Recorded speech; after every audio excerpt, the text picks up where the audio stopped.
What is going on, everybody? Very excited for this one. This is the first time, I believe it's second time that we've had a woman come on to kind of talk about some of these different topics. I know it's men of now, and a lot of times we may fall into an echo chamber, and we don't want to have an echo chamber. We want men and women to come together.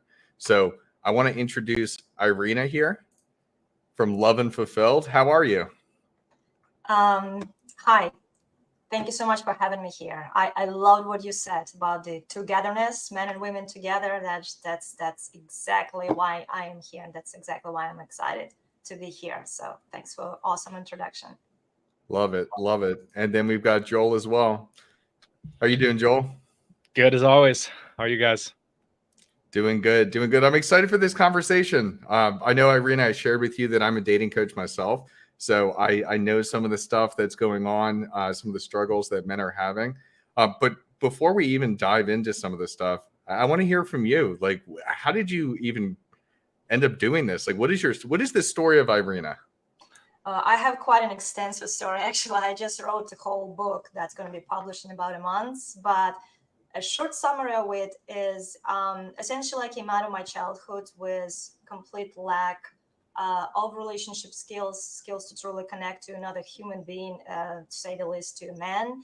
And I had quite a toxic mindset that was instilled into me by my mom, who unfortunately had undergone a lot of abuse from her father. So she has dragged all that stuff throughout her life, and she kind of just gave it to me unintentionally. So it took me quite some years and 2 marriages followed by divorces to truly realize that, wait a second, I'm the common denominator in all of this. So something's not working. I need to make changes. So some years ago, it's been like 10 years now, I decided to finally make changes in starting with myself. Like, what is it about myself that I keep repeating the same pattern? So as I started digging into it and healing and understanding, I just truly got fascinated with it. And it also had brought up a realization that I would say 99.9% of people simply are not prepared for adulthood in a sense of having a relationship, and not just finding love, but when you do find that connection, to sustain it in the long run,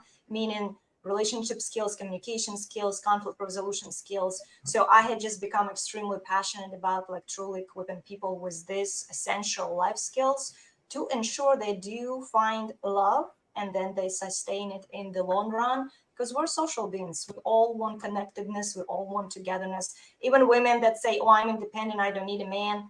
That's BS. That's not true. We all need a man. We absolutely all need a man. It just depends on how we approach that need and how we communicate that need. So yeah, it started as a hobby, kind of became a passion, and then essentially became a coaching business. And I'm one of those lucky doing what I love doing as a business. And it's awesome. Well, appreciate that. I mean, appreciate that perspective, Irena, because if you've watched any of the content that goes around right now in the media, there's no one taking accountability. So I just want to say I really respect that you saw I that. read the comments. Yeah. I unfortunately, there's a lot of the opposing camps, women going against women, men, and men going against women. And just like Alex, you said at the beginning, it's like, when are we going to stop for a second and think, wait a second, we need each other. We can complement each other. We can enhance each other's lives. When are we going to stop fighting, going at each other? And Sarah's like, how about we come from the place of togetherness? So, and yeah, I think that's the key. This is the fundamental. Absolutely. Yeah, no, I 100% agree with that. Like, as you were saying, Joel, like the media just pushes out it. They almost like are tearing us apart, and we have to be at odds instead of coming together. Because when you do come together, and relationships are difficult. It's not all rainbows. So it's not like you just you're going to find that perfect person and then everything's going to be great. No, there's going to be fights. There's going to be challenges along the way.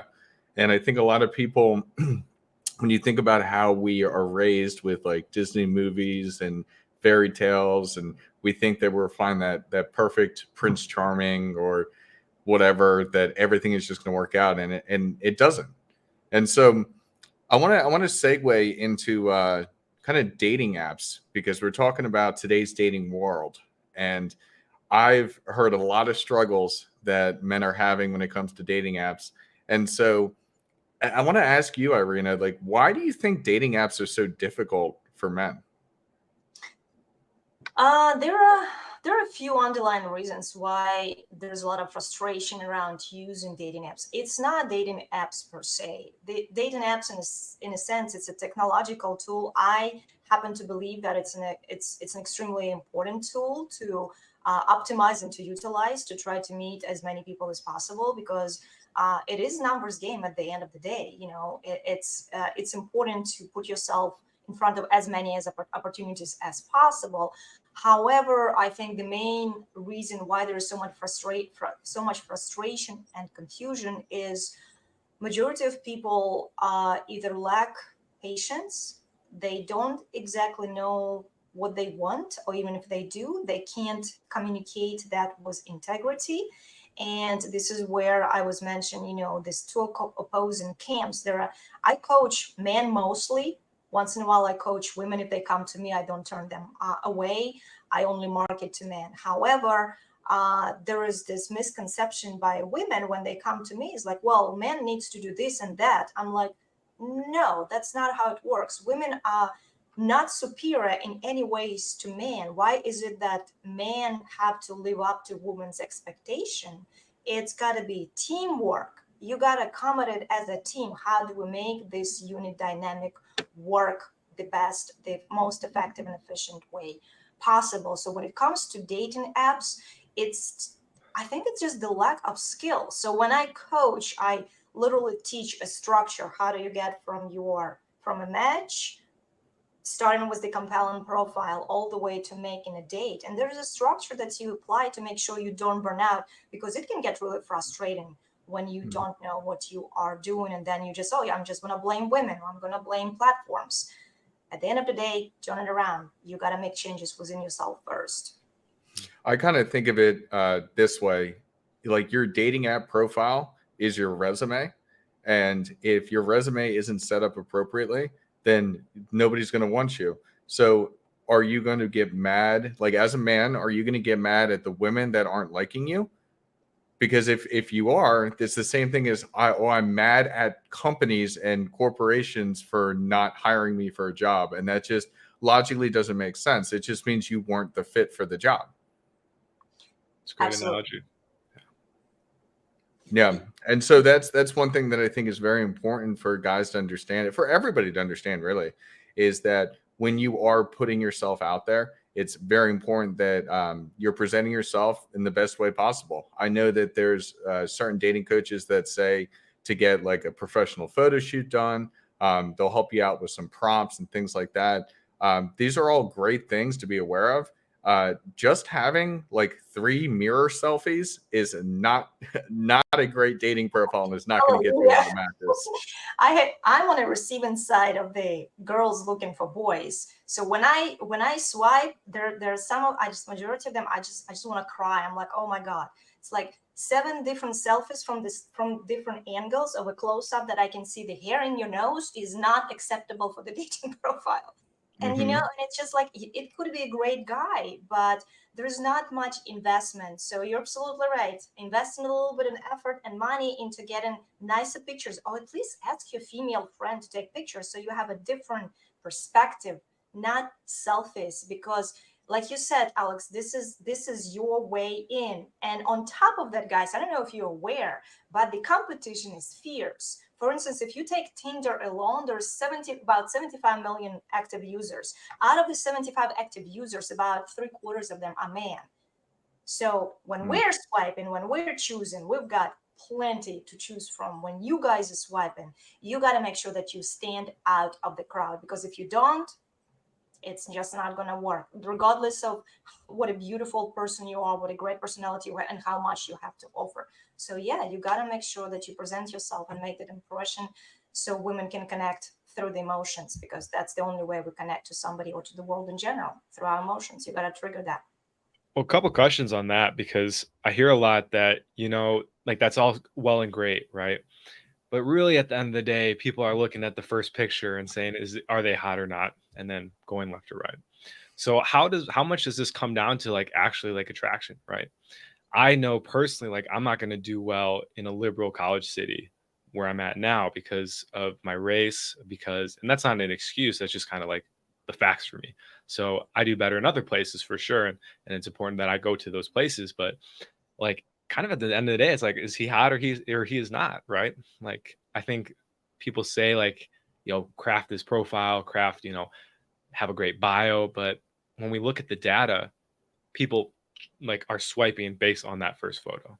So Well, that's a good point to bring up, Joel, but this is human nature. It's got nothing to do with apps. It, regardless of where you connect to another human being, the first thing we connect to is visually. Okay, so this is why it is absolutely crucial to have decent pictures there. You don't have to stand in front of your Ferrari in a tuxedo, not at all. It just has to be like, for instance, when I coach, it has to be a few pictures that tell a story about your life. This is how we women connect to you, not to the fact that you're trying to look all vain or rich or whatever it is. That doesn't really trigger much. What triggers is that there is experiences that we can see in you. So you can have a selfie of your, if you want, of your face. You can have a full body. You can have a picture of you hiking. You can have a picture of you running a marathon if you're running. You can. There's got to be a life story in there. So when women are looking at your profile, there's like, oh, I can actually see myself in that life. Okay, this is how we connect to. So while swiping the initial, yes, it's absolutely through visual connection, through visual chemistry. But once it's done, we look at at least on the female side, we'll read the profile. So description should be filled out as well. Yeah, no, that's a great point. And actually, the way I describe it to my clients is your profile should tell a story. So that first photo is, the glamour shot, making sure that you're putting your Yeah, best foot forward. you have to do that. And then from there, you can kind of build it out however you would like to.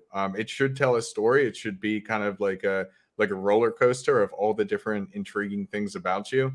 And so, like as you were saying, like a hiking photo, any type of activity, definitely having some type of group photo of you with friends to show that you're not you're not a complete psycho and you actually have friends. Absolutely, yeah. And so I think that's really, really great advice. So one of the things that I kind of wanted to ask and I wanted to dive into is the very basic question: what are women actually looking for? That's $1 million questions. It is. Some women may not know yet, but so we have different biological wirings. Okay, you guys are wired a certain way, we are wired a certain way. We're very different, and yet when we come together, we can make something absolutely beautiful together. Okay, if we are aware of our differences and how we can complement each other. So when it comes for women looking for a relationship, a partner, a companionship, whatever it is she is looking for, essentially she is looking for connection. She is looking for somebody to be by her side. The number one priority for us to find is trustworthiness, something I mentioned just a bit earlier. What is trustworthiness? Trustworthiness is something that I go, okay, can I count on him? Is he going to do what he's saying he's going to do? Is he going to be a good provider? Is he going to be a good father for my children? Okay, all of that stuff, it goes subconsciously for us. We're wired biologically to be looking for a man that is giving us that sense of trustworthiness. Okay, how to achieve that for a man from a man's point of view is you need to develop confidence. And I'm saying develop for a reason. Confidence, you're not necessarily naturally born confident. This is a big misconception because I've coached guys that are like, well, I'm just not confident. So okay, I can't find it. So I'm like, no, confident, it's a skill. It's a skill that you learn through actually becoming competent first. What that means, you acquire skills that gives you confidence, which consequently translates in you acting more confidently around women, which consequently makes them perceive you confident and them being attracted to you. So confidence for us, it's not the 3 6s. This is totally not true. The 6-figure income, the 6 feet, and the 6-pack. I mean, if all that comes with confidence and trustworthiness, then great. But it's not what we are actually attracted to.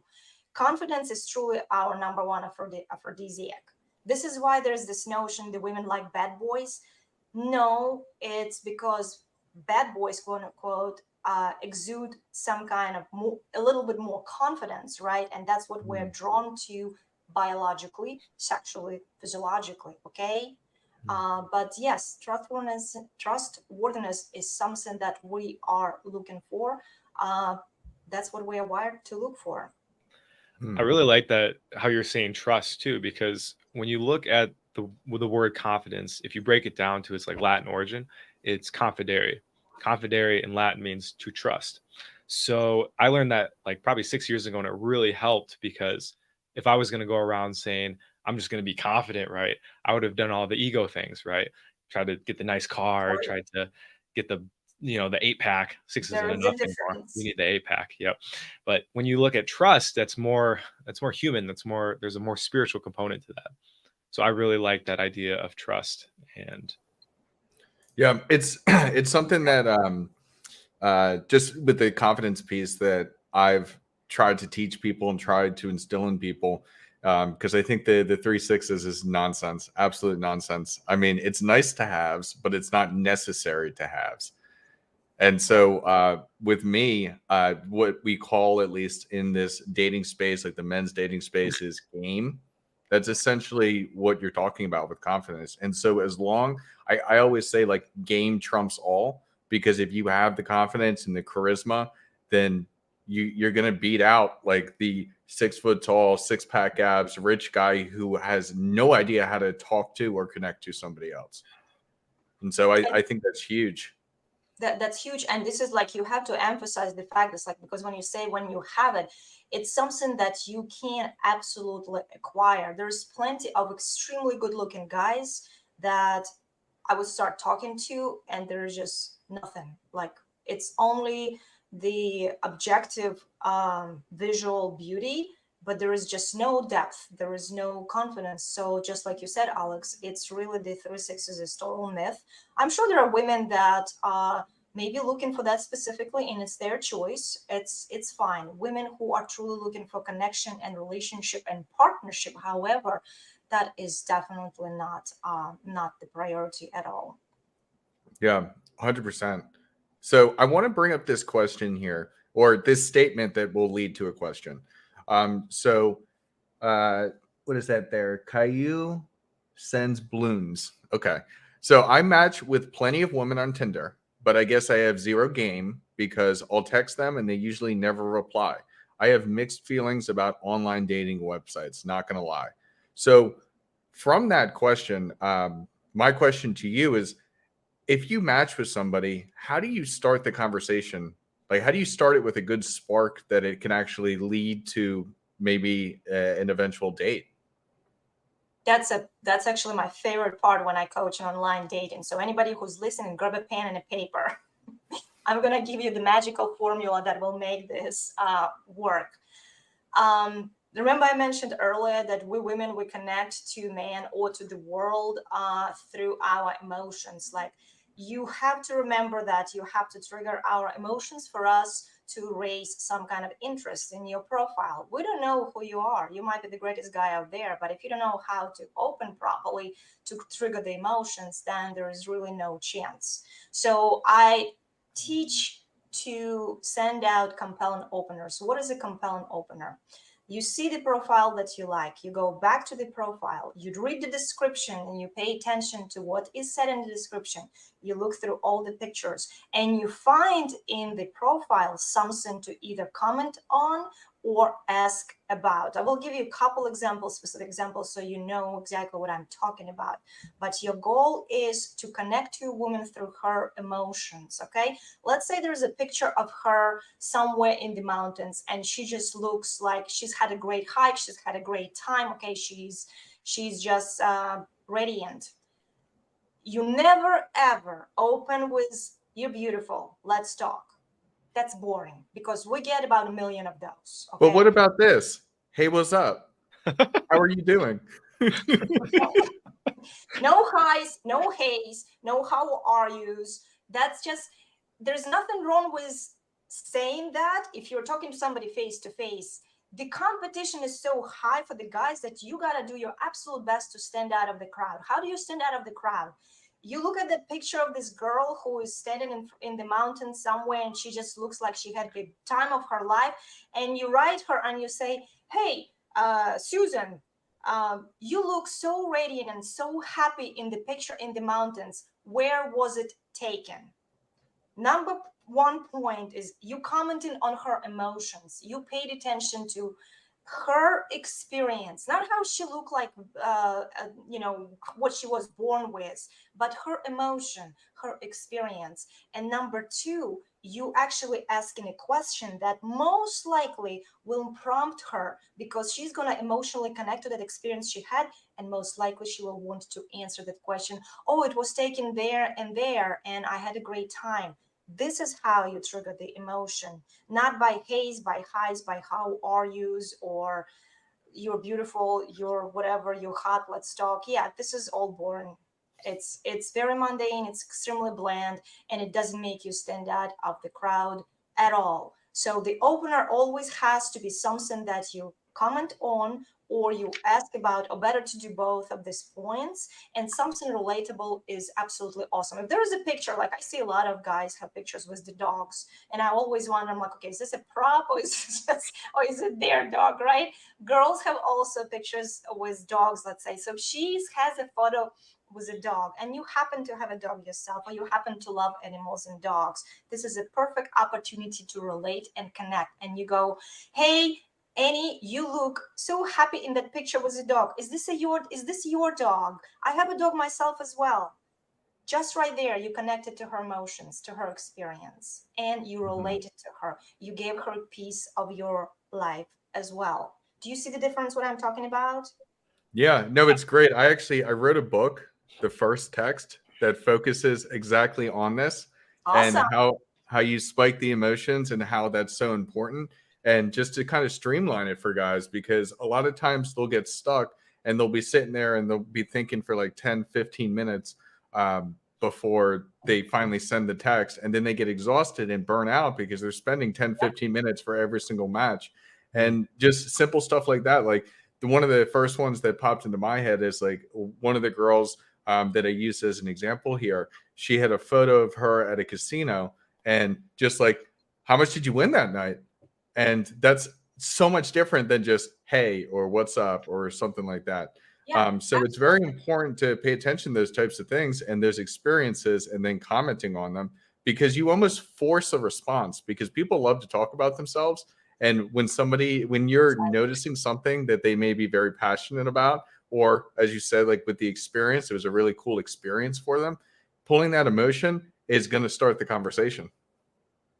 absolutely. Yeah, that's what the compelling opener is all about. Yes, you do have to put a little effort into it, and you probably will have if you have never done it. And if you're used to haze and highs, then yeah, you're gonna have to, there's gonna be a learning curve. But once you do a few, you will get a hand of it, and then you will be catching that on real quick. So if there's a girl running a marathon, you ask her, "Hey, how did it feel crossing the finish line?" I'm training for marathon as well, if you happen to do that. So, it's that simple. It's actually not that complicated. So that sounds, yeah, super simple. And so I do want to come up with the perspective I think a lot of guys have, is that the fear is of being boring, right? Like if I just ask her about her, just comment about what something she's doing, like that's boring. There's no spark, there's no electricity. It's just like, oh, yeah, dog, cool, right? Obviously you say it different than I just said it, but dog, cool, nice. Dog, cool. Yeah. Date. Let's do it.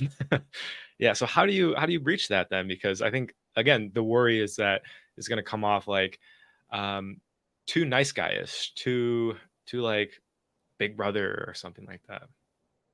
You mean if you send her this compelling opener and she responds back with just a very short one-liner? Is that Yeah. That's a good one to drop into. I hear what you're saying, Joel, but I want to touch on what she just said right there.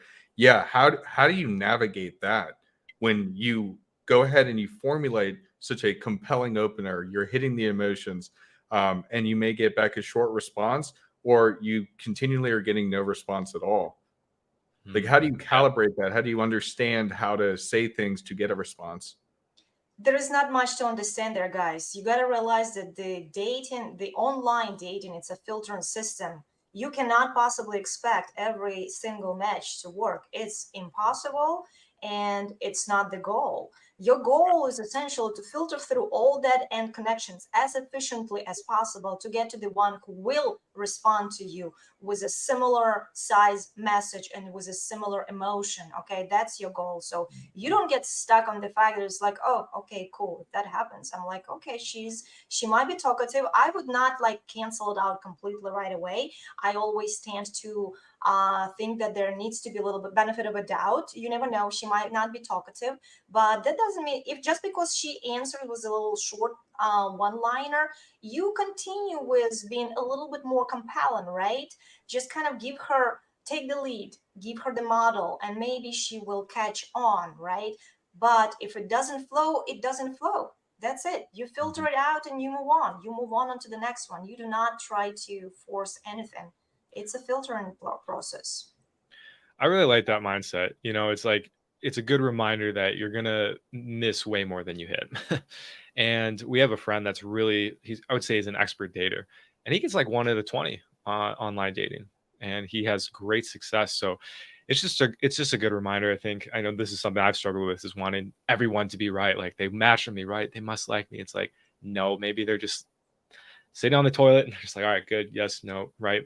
And once we get into the weeds of it, then You it's like, gotta okay, drop your assumptions. You're right. yep, Like, yep. there are a lot of assumptions. There is also, you have to be, I have one of my blog posts on my website is about this specifically, but you got to be careful about projecting your hopes, your desires onto that virtual person that you have no idea who they are, right? And yet you saw the picture and you're desperate to connect to that person, and then you imagine this person to be something that she might not be, right?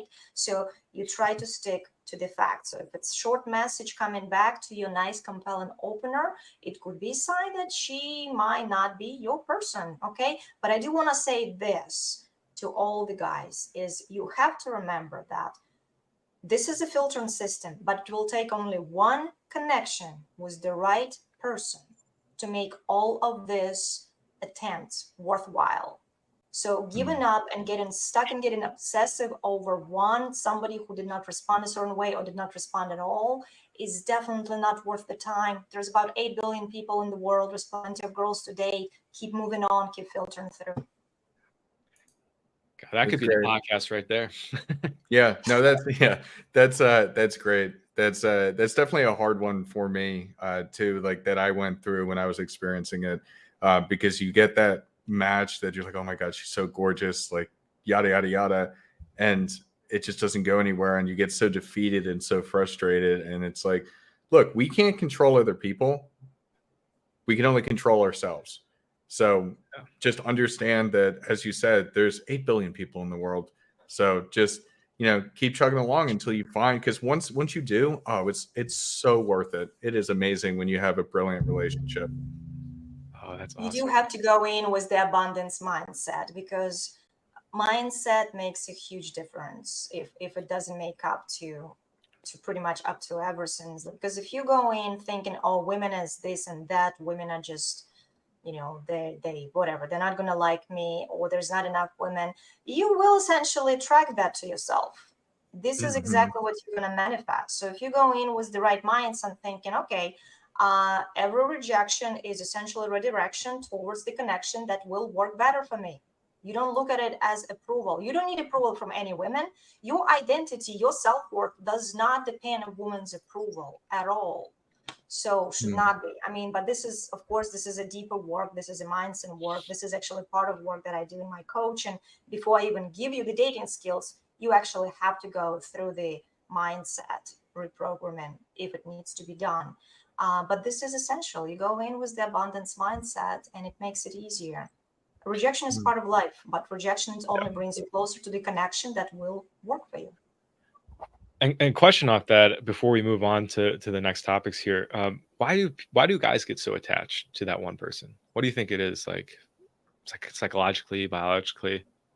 What have Because you seen? it's not even just guys, actually. It's people in general. Girls do the same thing.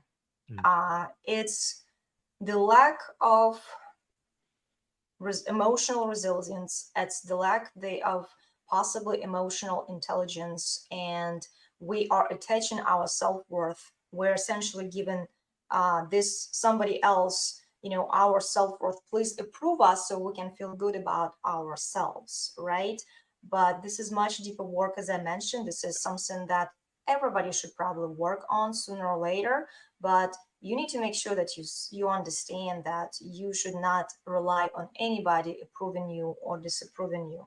Because when you go in dating world, there's not two outcomes, rejection or approval, because this is most guys how they look at. And if there's a rejection, yeah, it's uncomfortable. It sucks, right? No, it's the goal is to get to the connection with potential to explore. That's all you need to do. You need to see if there's potential to explore, because it is a slow burning process getting to know somebody and getting from that match, or even if you met somebody in person, all the way to the fact when you can go, okay, let's be exclusive in the relationship, right? It's a slow burning process. But for that, you need to do some self-work, some self-improvement. You got to become the best version of yourself possible if you truly want to have the life with a partner where it's just fulfilling and rewarding for both of you. And Alex and I have been talking a lot about this behind the scenes. Like, we see that as codependency, right? Thinking that you're going to find fulfillment for someone outside yourself. So again, that is a whole nother topic.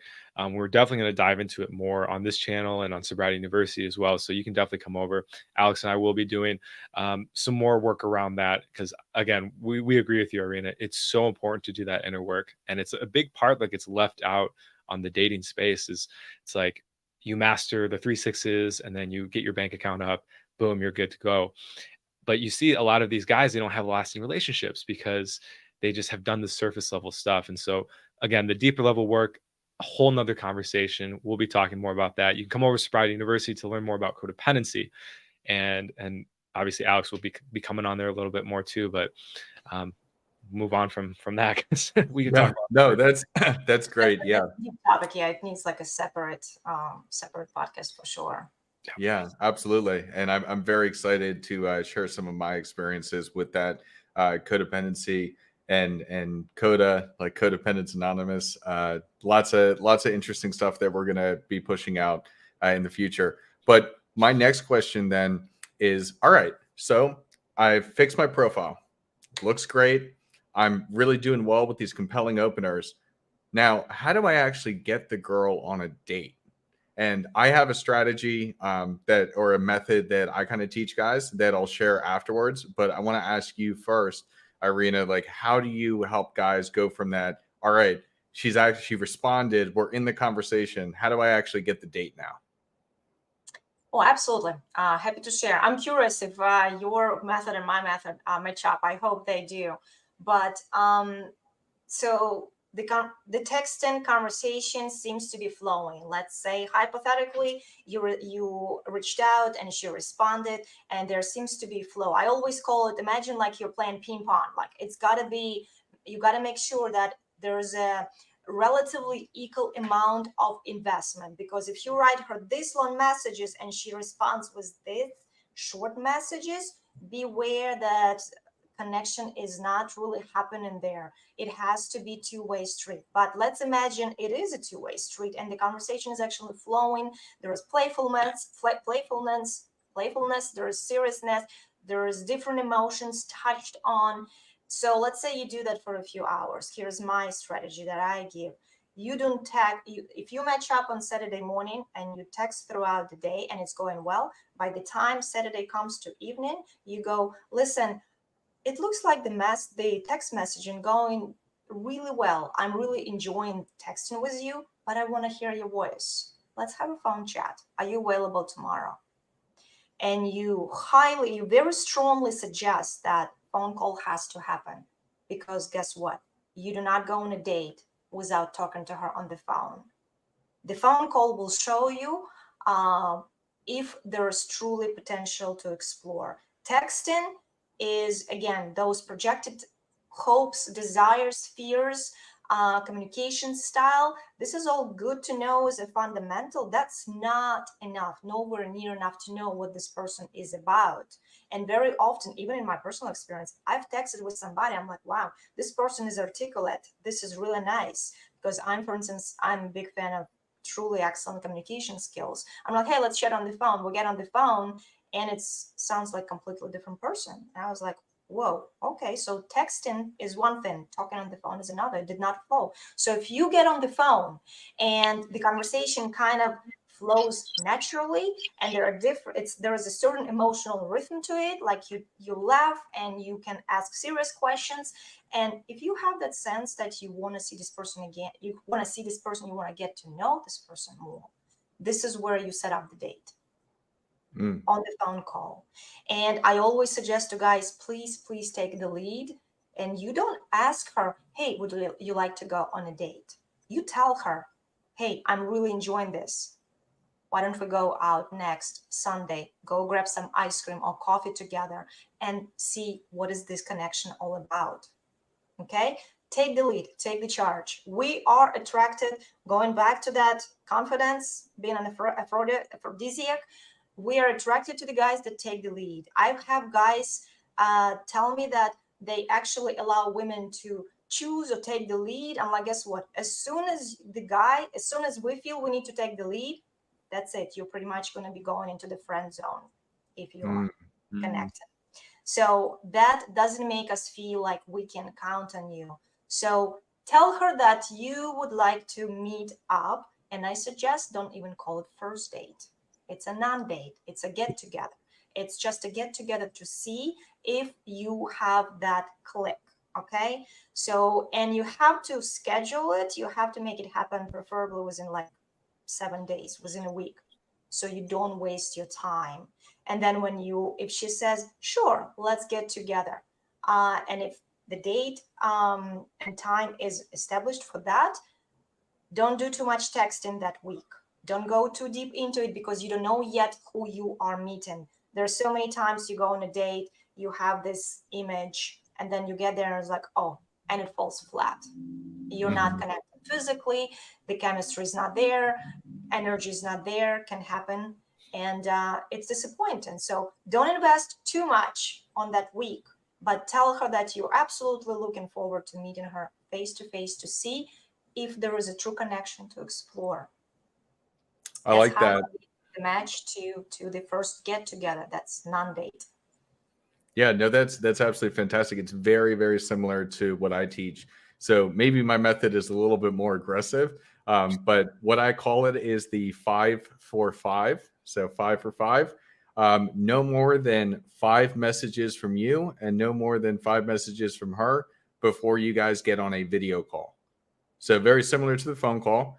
And especially if you're being playful, and then when you go to like initiate it, like there's a couple different ways you can do it, whether just like straight direct, or, I like to be playful. I'm a silly guy. So I like to be like, how about we hop on a FaceTime so I can make sure you're not a psycho or something like that, with like a little cheesy face with it, like things like that, just keeping things playful.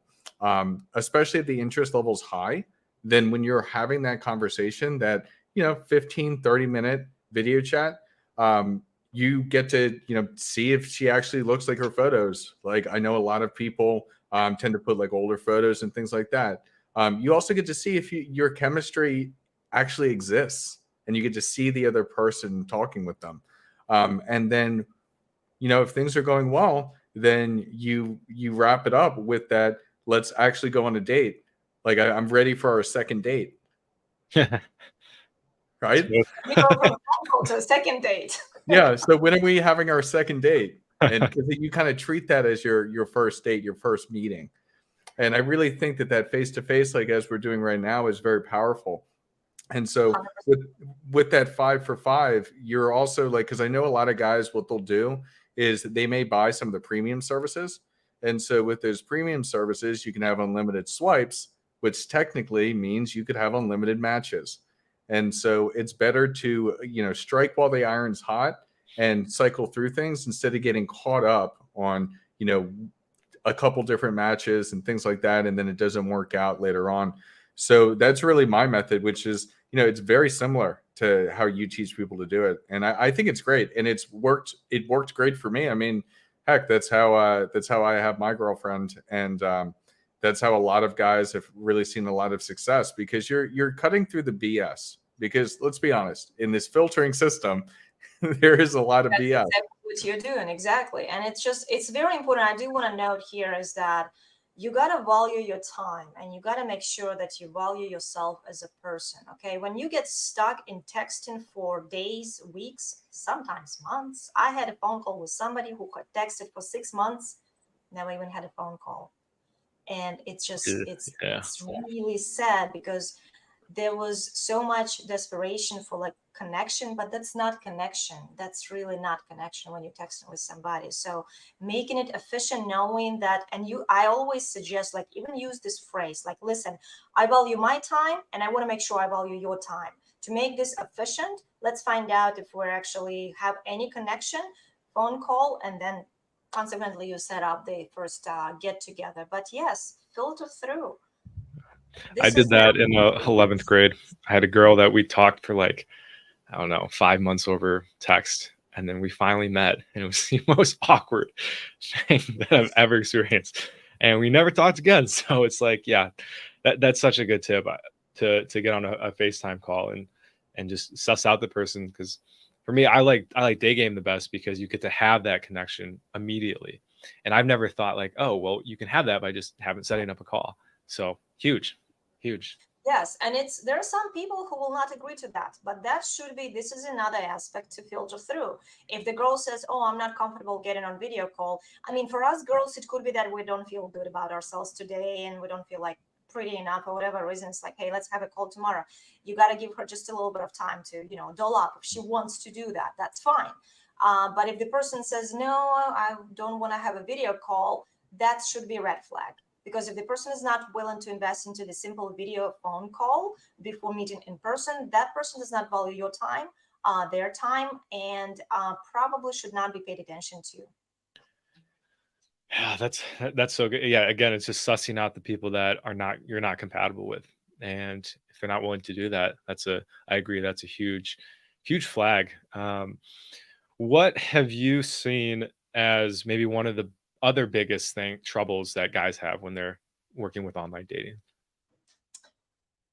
With the online dating, I think we had pretty much touched on the majority of points here. It's really not that complicated. I think That's so one funny. of the some people do need improvement in communication skills, period, online dating or not.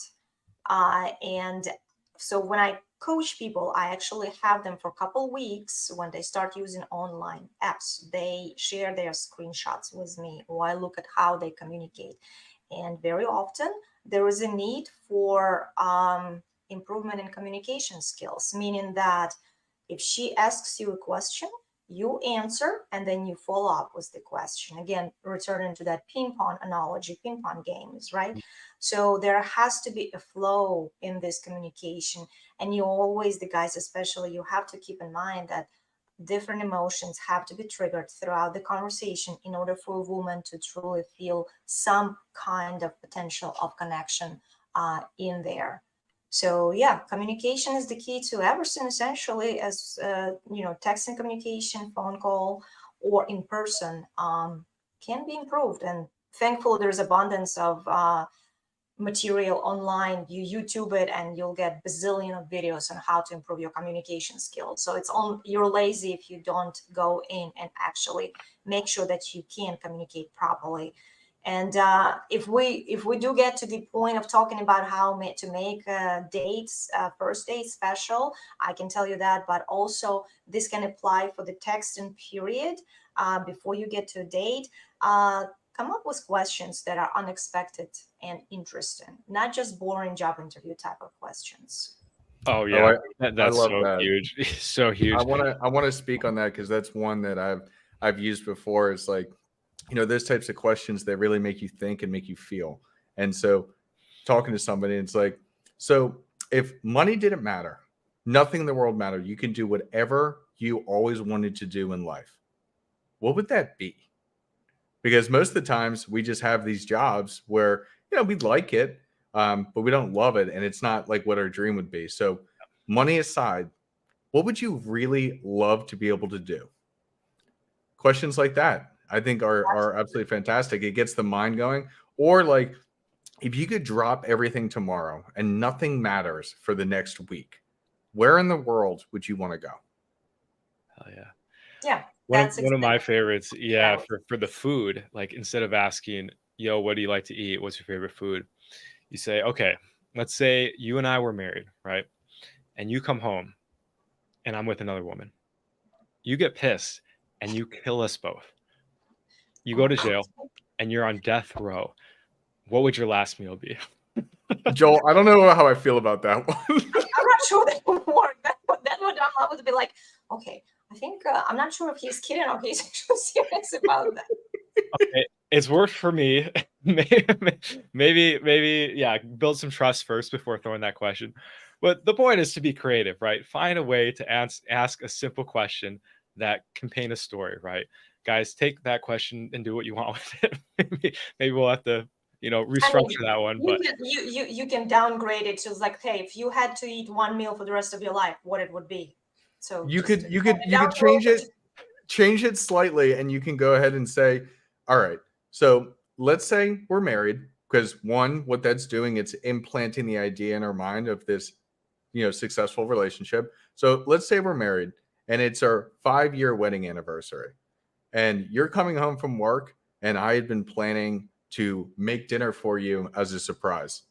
What would you ideally want that meal to be? There you go. I like that. I like that better, Joel. We got some work to do, guys. we'll get it done. Oh, that's funny. Kind of scared a little bit. So, but yeah, essentially, I do want to say this, guys. Though, I just want to kind of put a little bit more of a label on why this is so important, like an explanation. There are a couple points you're touching on here. When you ask somebody, and this works for in-person or online essentially, but when you ask somebody spontaneous, unexpected question that they most likely have never been asked before, that person will show more of authenticity to you, because it's not going to be pre-programmed, oh, I work in the office 9 to 5.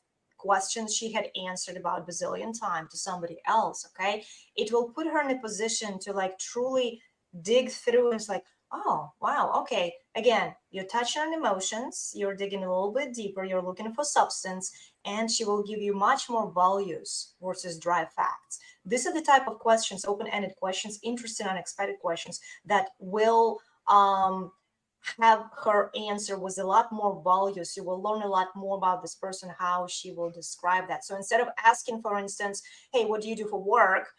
Ask her, hey, was this something that you have always wanted to do in your career? Is it fulfilling to you? Do you think this is where you're going to settle in, or you're going to pursue something else? Ask her questions that will make her to like really think about stuff, because she will give her authentic self to you through those responses. That is a great point. I'm glad that you clarified that more, because that's one of the issues that I have is like, I figured all this stuff out. And so sometimes I don't want to say dumb it down, but I don't bring it down to every level and explain everything, because it makes sense to me already. But that is 100% great to really pull out the authentic self on a date. And so speaking of that date, I really do want to I really do love the question, and I would love to dive into it. How do you make that first date memorable? So you've gone through all the things, you've gotten the match, you've been texting, then you do your FaceTime or your phone call, everything's all set. How do you make that first date memorable? All right. So before we make this date memorable, let's chat just for a second about the fact that this non-date should be super casual, preferably not on Friday night or Saturday night. And I'll tell you why. Because when you're meeting somebody for the first time, you would like them to perceive you as somebody who has relatively set up social life, and that you are not just watching Netflix, eating pizza on Friday night and Saturday night. Okay, so schedule it for during the day. It puts a lot less pressure. Find a place that's super casual, okay, and choose a location where you don't have to be sitting across the table. Find a place where you can actually have a chance to be side by side, and I will explain why. Um, so casual during the day, preferably, maybe Sunday, Saturday brunch, something like that. Grab a coffee, grab an ice cream, grab if the weather's nice, let's go get a grab ice cream, a cup of coffee, cup of whatever, something cheap, and then we go out for a walk. This is your opportunity to truly connect and see the person in a wholesome way, okay? And keep it inexpensive because it can get a little awkward with the bill. We can touch on that as well if you guys want, and I'm happy to share my insights on that. So let's say you picked a place, it's casual, you can sit side by side, you're not really blocked with the big table. Don't ever go to dinner on the first date. That's a big mistake. And you came and she seems nice and you're ready to explore this connection. So before I get into it, I'm going to share with you that I had a client a couple months ago. He stopped coaching with me. He did the whole program. When he came to me, he said, Irena, I've had 22 first dates and not even 1 second. I was like, okay, something's not working. I'm like, that's a lot of first dates. He was very proactive. He's a really nice guy, very eager to like really learn how it needs to be done. So once we got to it, what happened was what I'm about to share. The lack of ability to make this first meeting emotionally triggering and memorable. So the girl walks away thinking, oh, that was nice. And not like, oh, that was just like everything else or everybody else. How do you make yourself stand out of the crowd? You do that by creating an emotional rhythm in a date. So first of all, before emotional rhythm, you need to make sure that you are well put together, because we women notice things that you guys have no idea. So when you're going on a date, put an effort into looking nice, clean, nicely fitted clothes, nice dressy shoes, not running shoes, not jeans, fine dressy pants. Roll up your sleeves, show off your forearms because it turns on big time. Now you're showing. No, I'm just saying I've been doing that for I've been doing that for years. I can't remember the last time I've actually legitimately worn a long sleeve shirt without it being rolled up. Well, if you're wearing a nice dress shirt, roll it up anyways to show off your forearms. But nice shoes, make sure you smell good. Take care of your nails. We notice that. Take care of your skin. So you guys are perfect. So, and too bad you're out of my age range.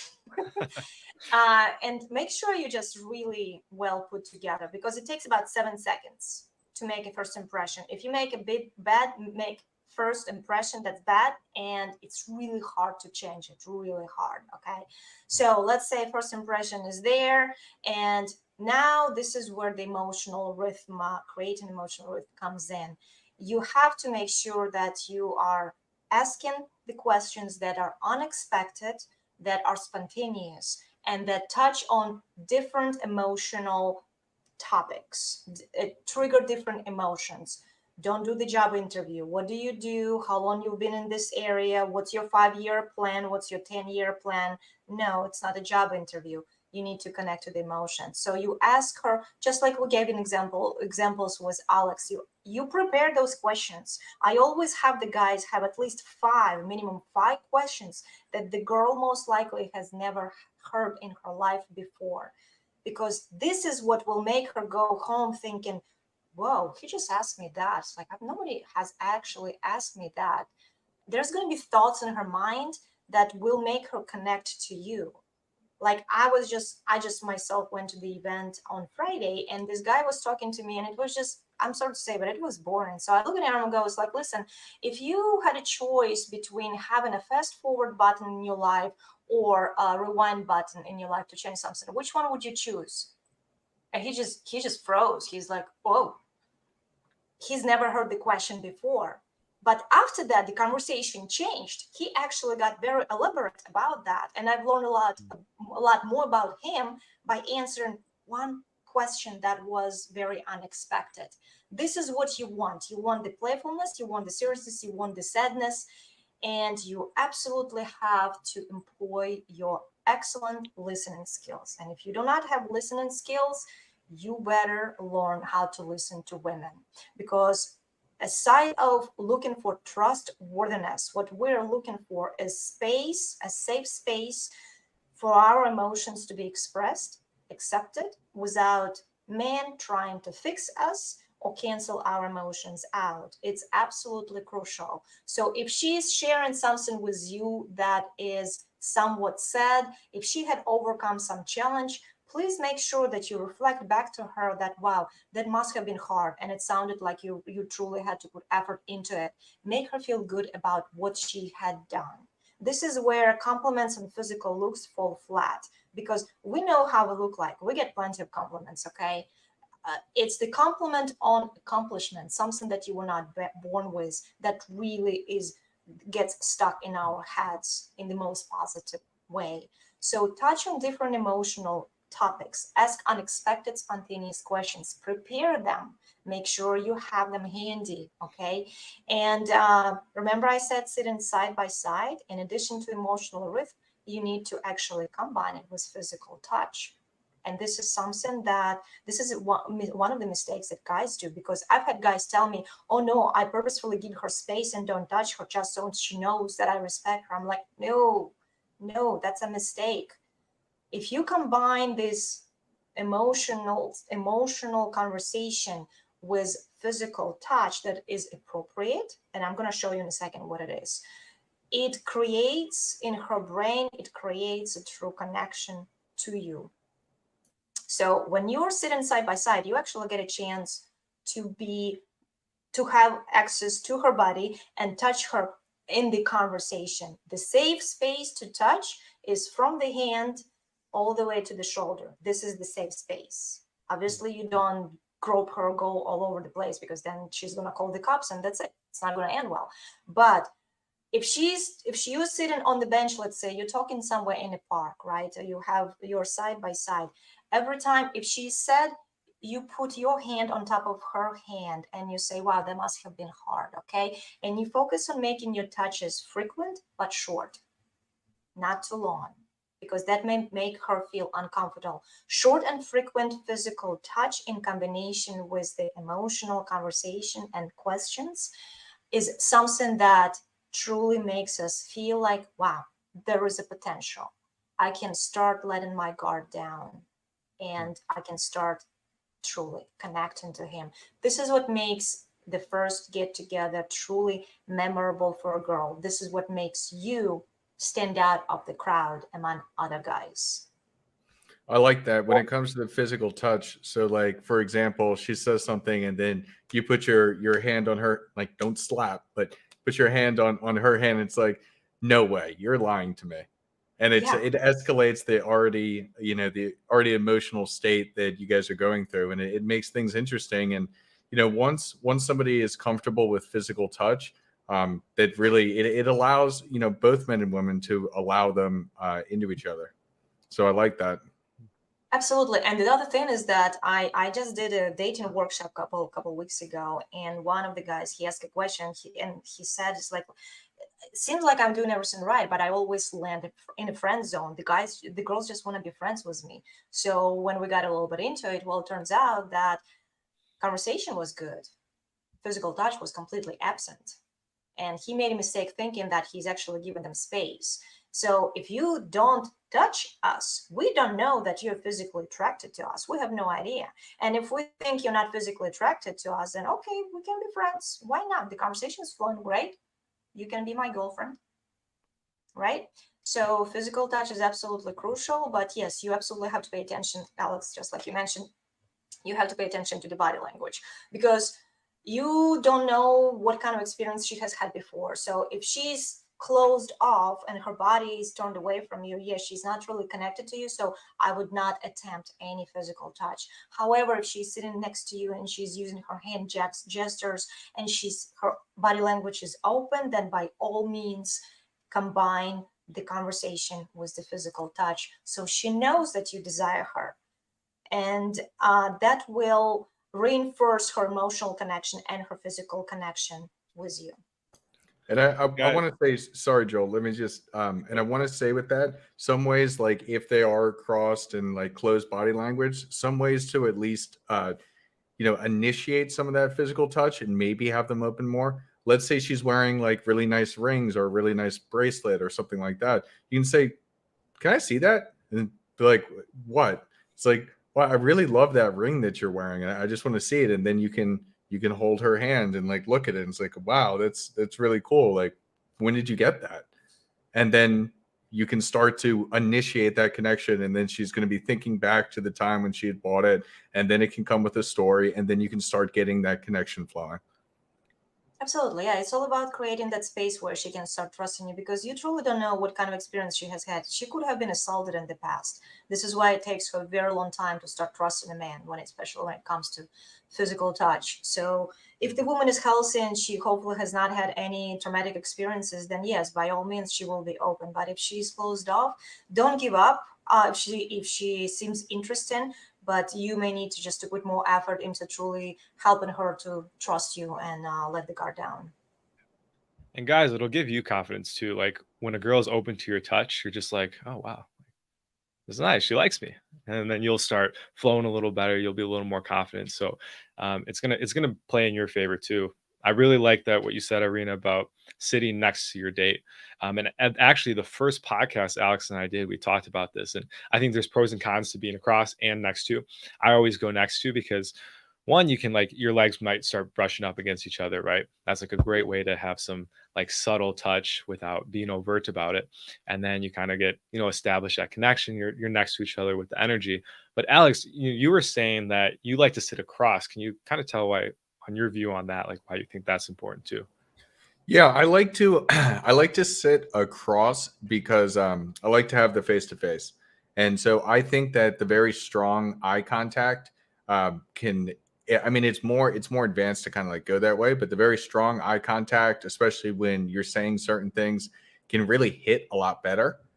And I think you can really pull out that emotion and everything else a lot more. And even as I said, with like touching the hands and things like that, you can do that sitting across from each other as long as it's not some big massive table. So that's just personally how I like to do it. But there's pros and cons to both. I think that sitting next to is a lot easier to do. Whereas sitting across, it takes a lot more social calibration, especially when it comes to that eye contact and the things being said. But that's why I personally like it. I just kind of have evolved to that point, and that's just my opinion. So Yeah, that's totally cool. I've learned that it is harder to sit across because you have to be on your game. You got to have that strong eye contact. You can't be like, darting around and stuff versus when you're sitting next to each other. But, I think play around with both, obviously, experiment, find which one you And like I best. do want to mention something here, guys. Just, obviously, this is not one size fits all.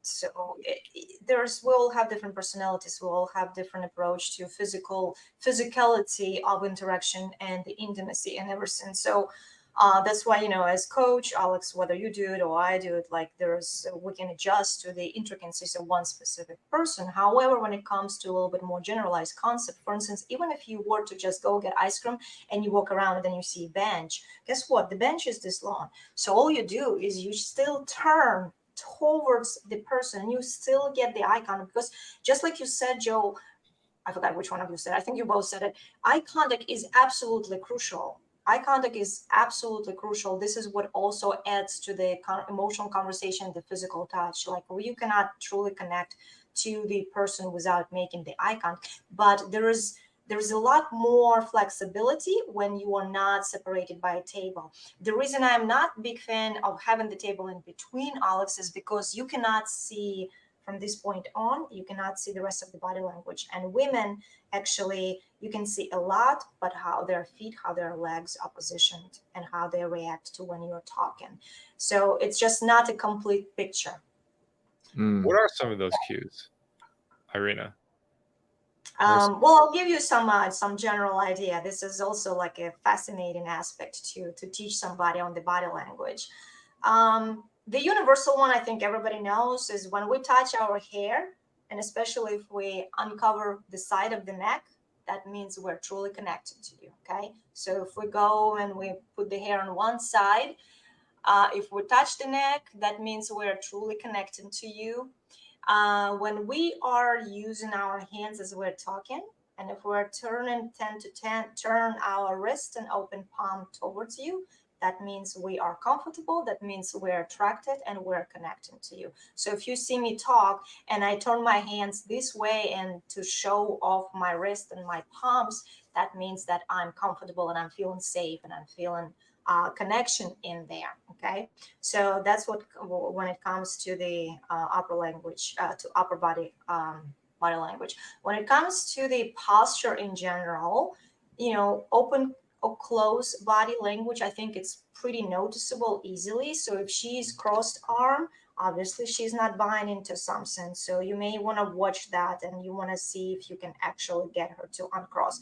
If she uncrosses, then you did something right. That works. That's perfect. If she is sitting here, I'm going to move back so you can see. If she's sitting, for instance, and she's got her one leg across the other, but her knees and her feet are pointing away from you, and you're over here, she's not connecting.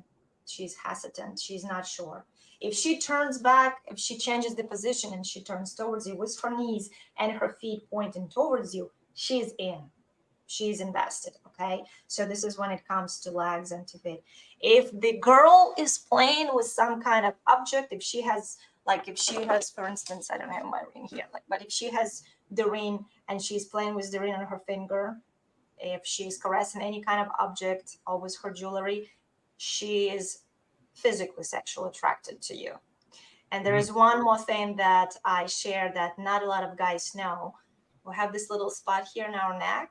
So if you're talking to us and our finger goes there, or if our necklace is there and we're playing with the necklace, we're feeling pretty intimate. We're feeling that this is something's good is happening here. So we're starting to open up. So these are the things that, if you pay attention to those things, you can read a lot about the woman, and you can adjust accordingly. This also works, when you're talking to somebody, just like trying to approach somebody in a social setting. I like that. Those are all things that I knew but never really shared or put everything to words. So it's great that you're able to do that, because that is fire information, guys. That is fire information to pay attention to. Yeah, and it's actually it's not complicated. I mean, it's just a few things that you need to remember, and you do need to pay attention to it. Like, you have to put an effort into it. Mm-hmm. I'll be on my next day. I'm be like, she touched your neck. Like, God damn it. Well, don't make it awkward. My understanding with the neck thing is it's a little bit of anxiety because you like the other person. And it to me, it always kind of seemed like you like the other person. There's a sense of anxiety of whether they like you back as much as you are feeling towards them. Would you say that that's accurate? It's more of an excitement. I wouldn't call it anxiety. It's more of an excitement. Usually it means that whatever you're talking, like if you see her do that and you're talking about something, kind of pay attention to what you're talking about, because for whatever reason, when she's listening, that makes her feel intimate. Okay, that makes her feel like there's something intimate about that particular conversation or that particular topic that you guys are having. So, yeah, there's a lot more to body language, of course, to pay attention to, but that's, again, can be a separate podcast episode. But this is the knowledge. This is what I tell guys. I'm like, you have no idea how much dating superpower you can have if you know this stuff. Because going in blind, nobody teaches us dating skills in high school or in childhood. Our parents don't teach us dating skills, do they? So we just do trial and error and keep doing the same thing, and it's not working. Then we get frustrated. Oh, it's all women's fault, or it's all men's fault.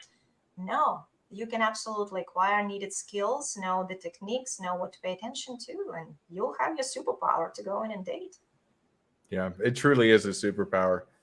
Truly is a superpower. So let's do one last question, and then let's share where people can find you. So last question, just on that, on the whole making the first date memorable.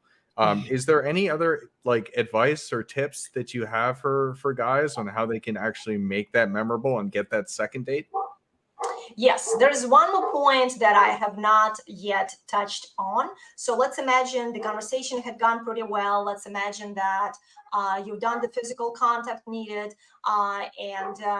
So essentially everything's going according to the plan. All is good. And the date or non-date comes to an end.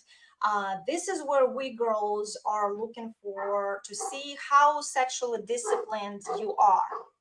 My dog is barking. Apologies for that. How sexually disciplined you are. What that means is that we do want to know that you are turned on by us, that you are desiring us, okay, that you're attracted to us. But we want to know how patient you can be. So a big no, whatever you do on the first get together, do not ask for sex and do not try to kiss her. Because this will, if the girl is healthy emotionally, I mean, if she has not gone through some traumatic experiences, if she's overall okay, this is what she will look for. Your sexual discipline.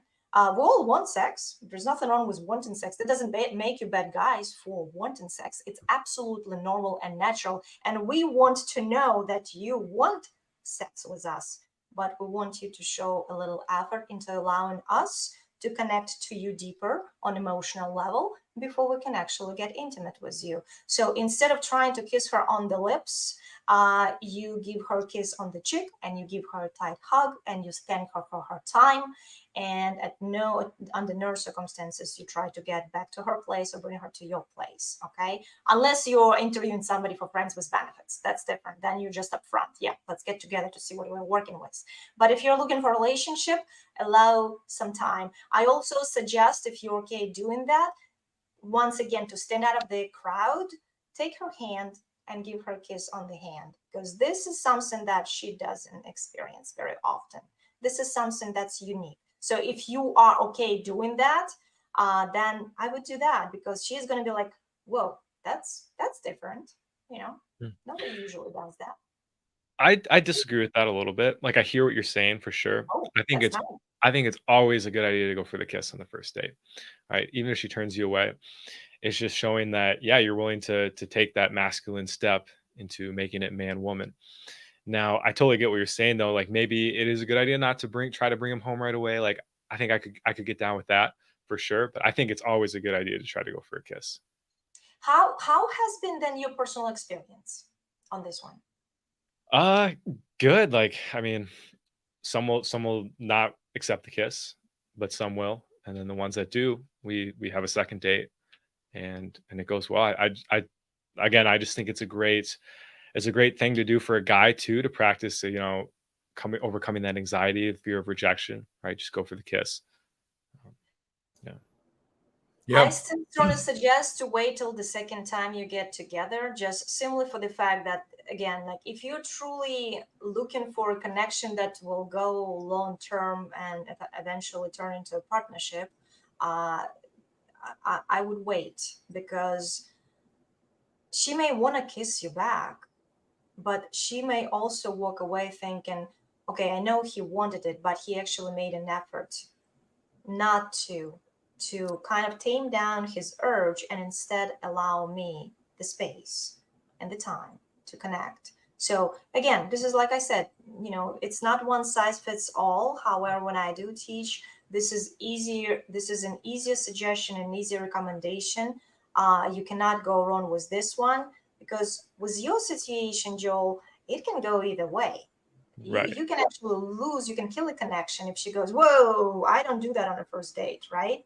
So Yeah. it can immediately cancel out whatever was good happening before. However, if there is a chemistry and physical and sexual chemistry, and it seems like she wants it and you want it, but you make her go home with just a kiss on the cheek and a hug, she's going to be really looking forward to the next get together.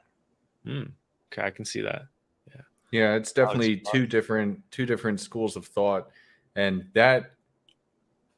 these are some of the things that I would really like to get back together and talk about at some point, because these are the intricacies that are very, very interesting to dive into. Because for me, like, what if she really does want to just jump your bones and then you deny her and then she thinks you're not interested anymore?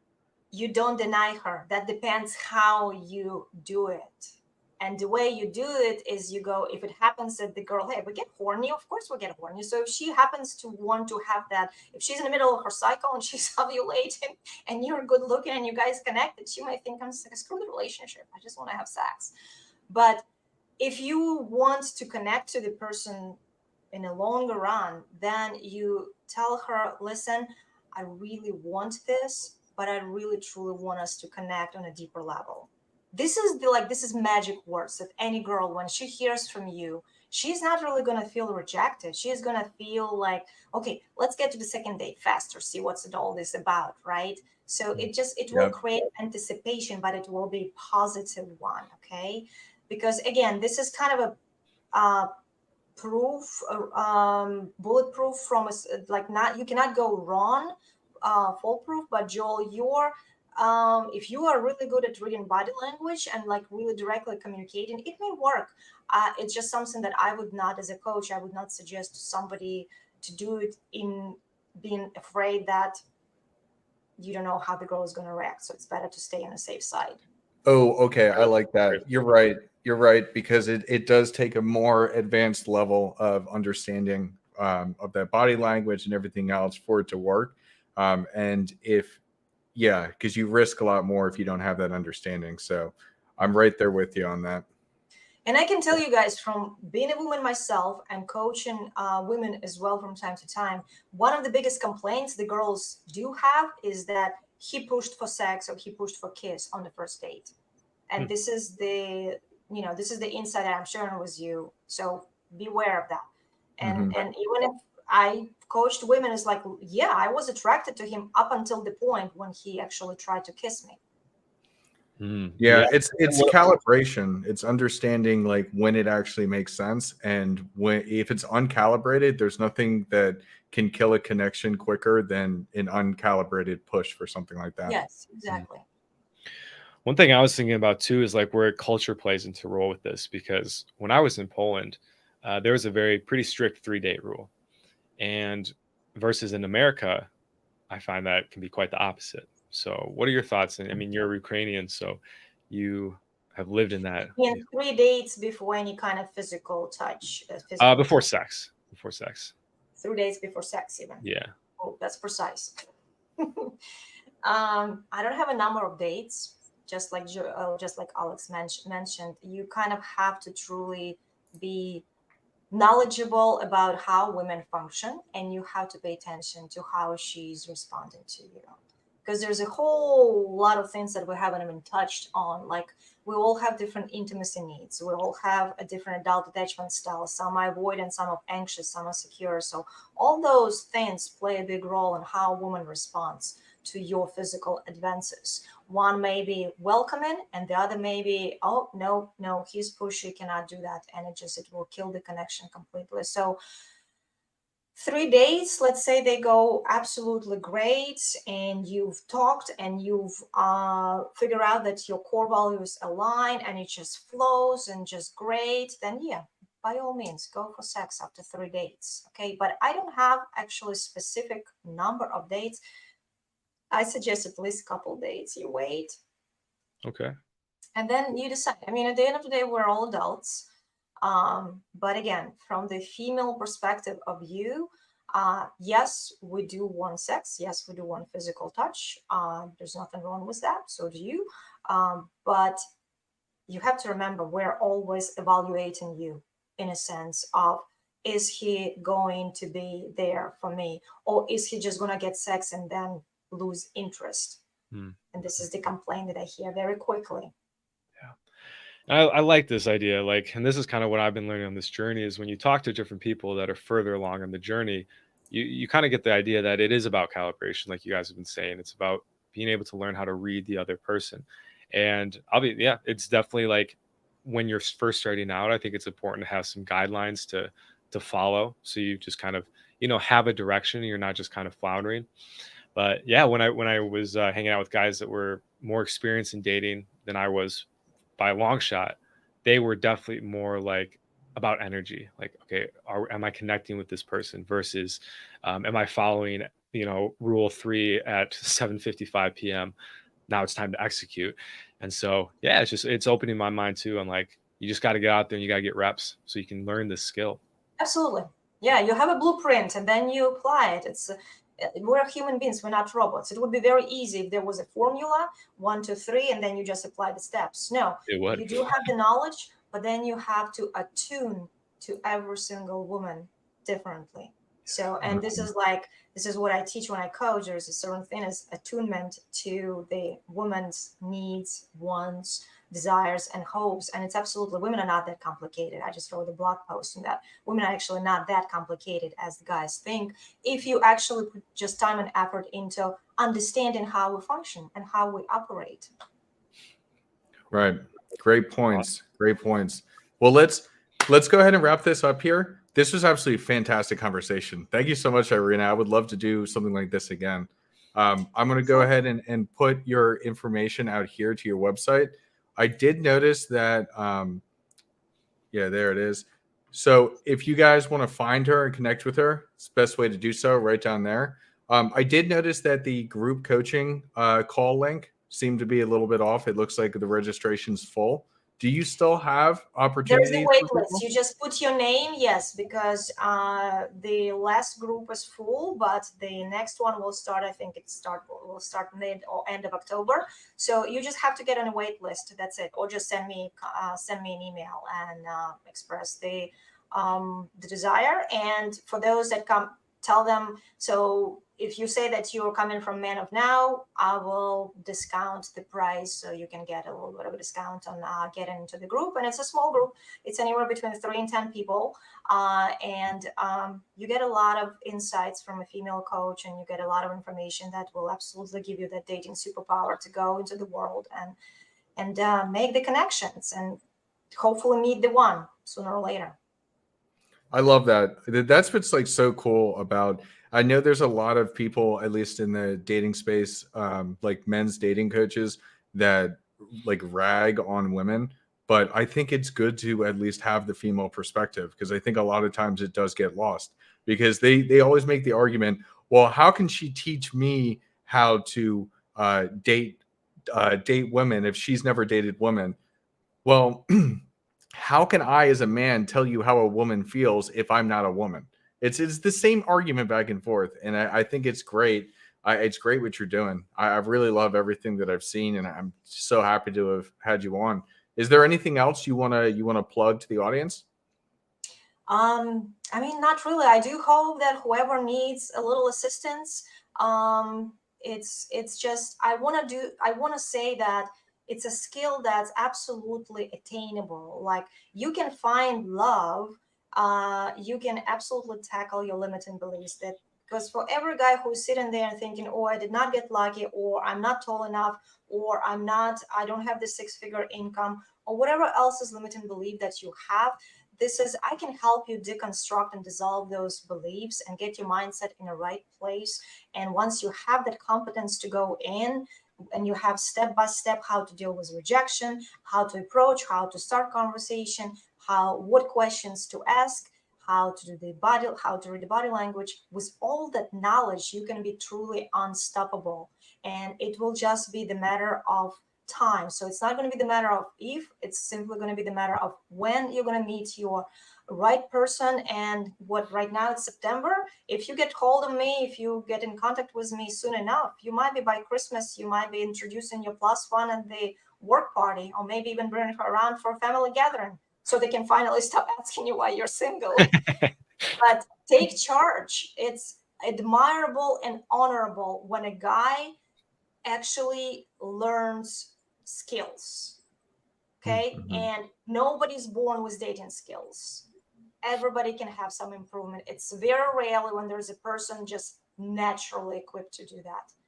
Most of us have actually to learn this. I'm sure you guys can attest to that. I had to learn, and it's admirable when somebody takes the lead and the charge in actually bettering themselves to become a better version of themselves, so they can meet somebody and create a great life together.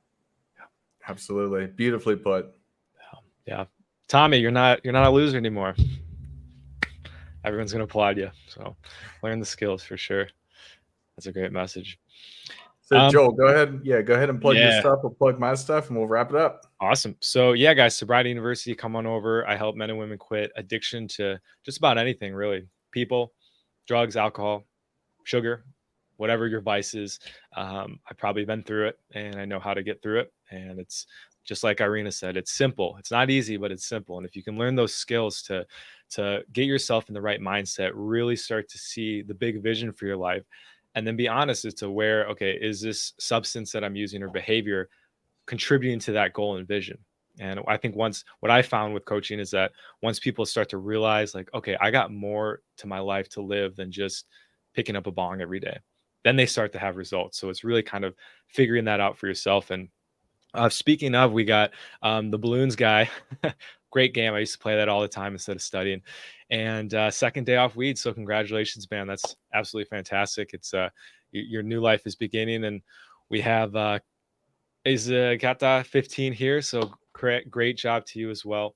The first 2 weeks to a month is probably the hardest. And then you get some relief, and you get to start to live your new life. So fantastic, guys. Congratulations. Thanks for everyone for tuning in. And then once again, Hudson and I will be doing some codependency content. So come on over to the channel and be tuned in, because we're going to be diving into some of that deep emotional relationship stuff that holds people back. So Huds, on to you, my friend.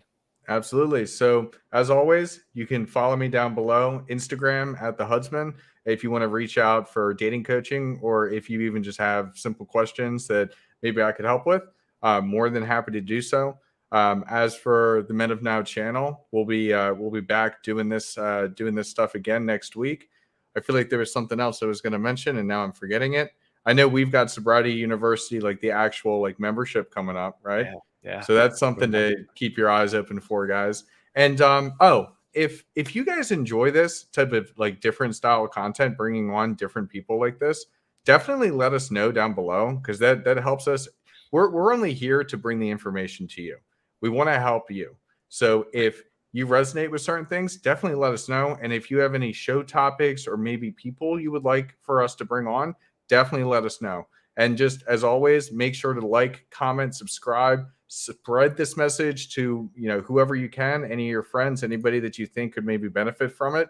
And just thank you again. We are nothing without you. So really appreciate it. And thank you again, Irena. This was a fantastic show. It's been a pleasure, guys. Thank you so much for having me. It's been really great. Thank you. Absolutely. Welcome. All right. Till next time, guys. Peace out. Peace.